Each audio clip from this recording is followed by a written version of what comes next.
Assalamualaikum warahmatullahi wabarakatuh. Alhamdulillah wassalatu wassalamu ala rasulillah sayyidina wa habibina wa syafi'ina Muhammadin wa ala alihi wa ashabihi wa man tabi'a sunnatahu wa jama'atah min yaumina hadha ila yaumin nahdah. Asyhadu an la ilaha illallah wa asyhadu anna Muhammadar Rasulullah. Allahumma salli wa sallim wa barik ala sayyidina Muhammad ibni Abdillah al-qaim bihuquqillah ma dhaqat illa wa farajuhullah.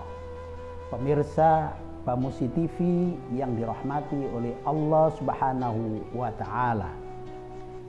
Pada kali ini kita berjumpa kembali dengan nuansa di bulan suci Ramadan tahun 1443 Hijriah dengan keadaan yang sehat. Mudah-mudahan dengan kesehatan ini kita bisa melakukan amaliyah, ubudiyah di dalam bulan suci Ramadan hingga akhir Ramadan nanti. Pemirsa Bamusi TV yang dirahmati oleh Allah Subhanahu wa taala. Bulan Ramadan yang kita nanti-nantikan saat ini telah datang, yaitu bulan yang sangat mulia. Bulan yang sangat diberikan hidayah oleh Allah Subhanahu wa taala kepada umat baginda Rasulullah Muhammad sallallahu alaihi wasallam, yang mana di dalamnya ada amalia, ubudiyah yang pahalanya berlipat-lipat ganda sampai 1000 bulan. Artinya kalau kita bagi 12 bulan sama halnya dengan 83 tahun. Oleh karena itu minimnya usia masyarakat sekarang, usia umat Nabi Muhammad SAW paling tidak sekarang ini usia paling jauh itu 100 atau 100 lebih sedikit. Bahkan yang terbanyak adalah di bawah 100 tahun. Tetapi semua itu tidak mengurangi nilai-nilai amaliyah ubudiyah kita. Karena kalau kita misalkan bisa melaksanakan atau mendapatkan Lailatul Qadar yang dihitung amaliyahnya itu sama halnya dengan 83 tahun, maka kalau kita dari awal Ramadan sampai akhir Ramadan terus melakukan ibadah, itu kalau 10 Ramadan saja kita sudah sama halnya usia 830 tahun. Pemirsa Bamusi TV yang dirahmati oleh Allah Subhanahu wa taala. Di awal Ramadan, hari ketiga ini, saya ingin menyampaikan pesan-pesan amaliyah apa saja yang oleh Rasulullah disampaikan kepada para sahabat, para tabi'in, dan termasuk kita sebagai umat Kanjeng Nabi besar Muhammad sallallahu alaihi wasallam. Apa yang sekiranya, amalan apa yang sekiranya sesuai dengan pesan-pesan Nabi Muhammad sallallahu alaihi wasallam. Yang pertama, beliau berpesan adalah untuk beribadah malam. Beribadah malam ini bisa saja dengan melakukan sholat malam. Biasanya kalau kita habis sholat isya, kita melakukan sholat taraweh, kemudian ditutup dengan sholat witir.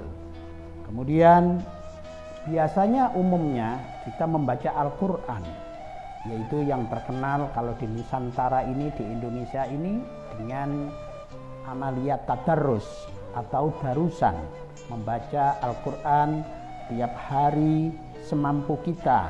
Ada yang mampu seharinya 2 juz, ada yang semampu seharinya 1 juz, sehingga ketika 30 hari bisa menghatamkan 1 Al-Quran, yaitu 30 juz.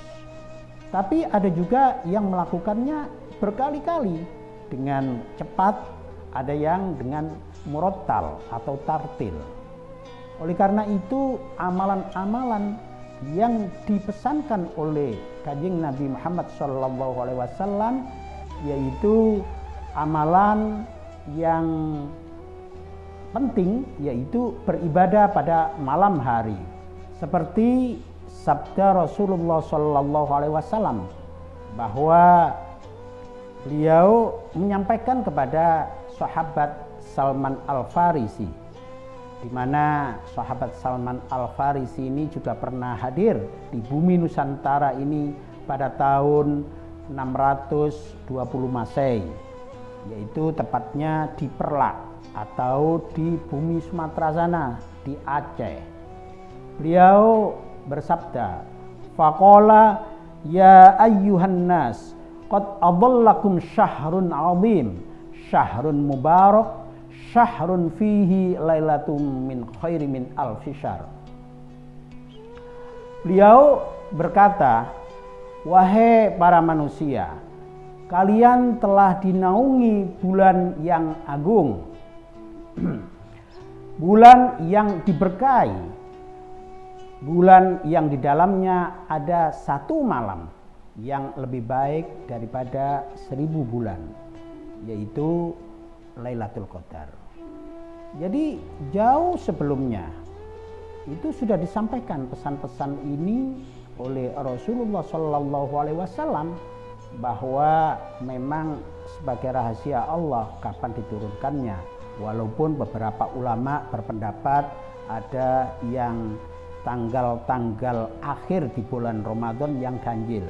Tapi kalau ingin mendapatkan Lailatul Qadar, sebaiknya mulai awal bulan Ramadan hingga akhir bulan Ramadan kita melakukan ibadah pada malam hari sesuai dengan pesan Rasulullah SAW.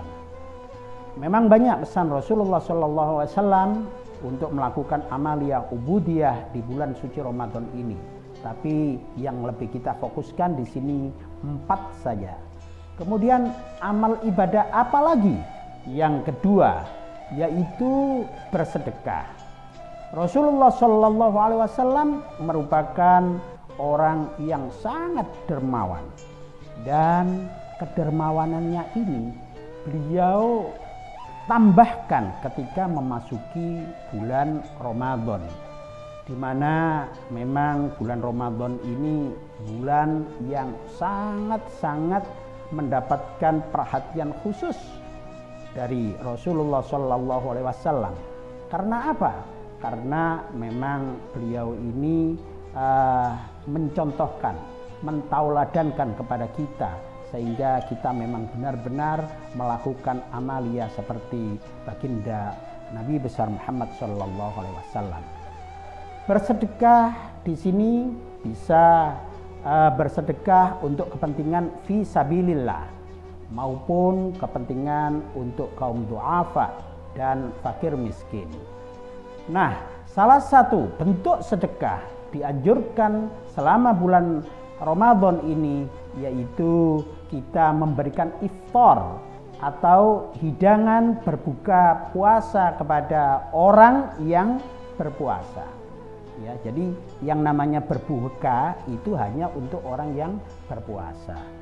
Jadi Rasulullah itu mengajarkan kepada kita, man fadhara fihi shaiman kana lahu maghfiratan lidzunubihi wa idqan raqabatahu minan nar wa kana lahu misla ajrihi min ghairi ayyanqusa min ajrihi syai'un.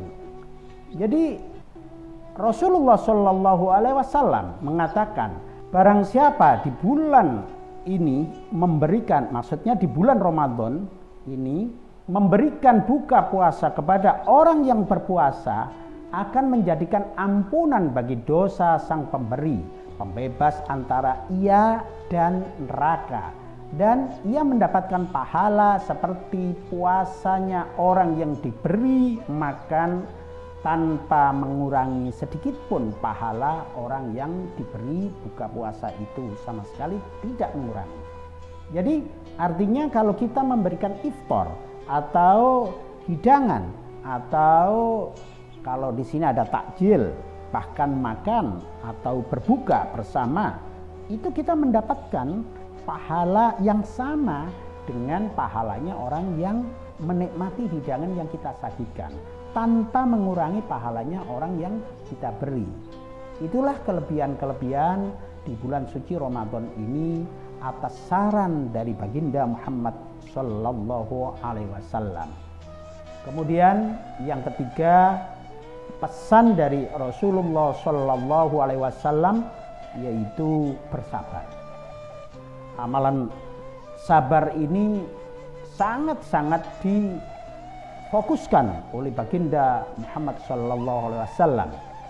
Jadi beliau mengatakan, wa huwa syahrun sabri wa sabru thawabuhul jannah. Ramadan adalah bulan sabar, di mana sabar pahalanya adalah surga. Oleh karena itu kita memang bukan hanya melatih untuk menahan lapar, menahan haus, tetapi kita juga melatih kesabaran kita dari hawa nafsu, supaya kalau kita ini melakukan ibadah itu dengan nyaman, dengan tentram, mengendalikan hawa nafsu. Diriwayatkan dari hadis Rasulullah Sallallahu Alaihi Wasallam, beliau bersabda, jika ada orang yang berpuasa terus dikata-katai atau dimarah-marahi oleh orang lain atau dicaci maki, maka katakanlah bahwa ini shaimun, artinya saya ini lagi berpuasa. Di sini menjadikan peringatan kepada diri kita sendiri yang melakukan ibadah puasa itu, juga supaya kita mengendalikan hawa nafsu. Kemudian kepada orang yang memang berbuat jahil terhadap kita, juga mengerti dan mereka sadar bahwa tidak baik melakukan cacian, melakukan apa saja yang sekiranya tidak mengenakkan kepada sang puasa tersebut. Kemudian berikutnya pesan Kanjeng Nabi Muhammad Sallallahu Alaihi Wasallam yang keempat, yaitu peduli, saling peduli terhadap lingkungan. Selain beribadah yang tadi itu tiga komponen pesan itu, yang terakhir itu adalah peduli terhadap lingkungan kita, terhadap tetangga kita, terhadap kawan kita, terhadap semua yang kita jumpai di situ. Misalkan di sini kalau pemerintah itu ya peduli terhadap rakyatnya, sedangkan kalau kita sebagai rakyat kita peduli terhadap tetangga-tetangga kita, baik itu yang mampu maupun yang tidak mampu. Ada kalanya kita tidak saling tegur sapa dengan tetangga kita yang lebih mampu dari kita. Nah, sebaiknya di bulan suci Ramadan ini ya kita ajak bercengkrama, kemudian kita ajak untuk beribadah, sholat ke masjid bareng-bareng, yang tadinya sendiri-sendiri sekarang kita bisa bareng-bareng berjamaah. Karena apa? Karena di bulan suci Ramadan ini dikenal dengan wasyahrul muasa, bulan peduli, bulan yang sangat peduli terhadap masyarakat sekitarnya. Saya kira itu pemirsa Bamusi TV yang dirahmati oleh Allah Subhanahu wa Ta'ala. Pada hari ini saya sampaikan sedikit sehingga pesan-pesan Rasulullah ini bisa kita jalankan selama menjalani bulan suci Ramadan tahun ini, hingga akhir kita bisa melunaskan tanpa sedikit pun celah waktu yang terbuang sia-sia. Oleh karena itu, marilah kita berdoa sama-sama untuk diri kita sendiri, juga untuk masyarakat kita, juga untuk tetangga kita, bahkan untuk pemimpin-pemimpin bangsa ini, bahwa sekiranya di bulan suci Ramadan ini kita bisa hidup dengan tentram, nyaman, dan tidak ada perdebatan-perdebatan yang tidak perlu. Kita hindari benar-benar, karena di sini adalah syahrul muasa, bulan yang sangat peduli terhadap siapapun juga. Saya kira itu, insya Allah kita bertemu kembali pada sesi-sesi yang akan datang. Yang terpenting jangan lupa selalu mengikuti channel YouTube Bamusi TV yang kita siarkan setiap hari menjelang buka puasa Ramadan. Syukron wa dumdum fil khairi wal barakati wan najah, wallahul muwafiq ila aqwamit thoriq. Wassalamualaikum warahmatullahi wabarakatuh.